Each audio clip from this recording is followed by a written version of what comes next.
everyone. What is phonics and why does phonics so matter?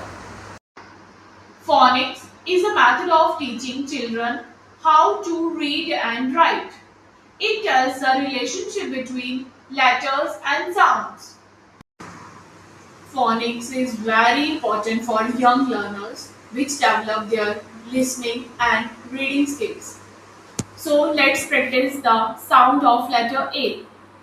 Let's practice the sound of letter A. The sound of letter A is apple. Now the action of sound A is apple, ant. Let's practice the sound of letter B. The sound of letter B is ball, ball. And the action for sound B is bat,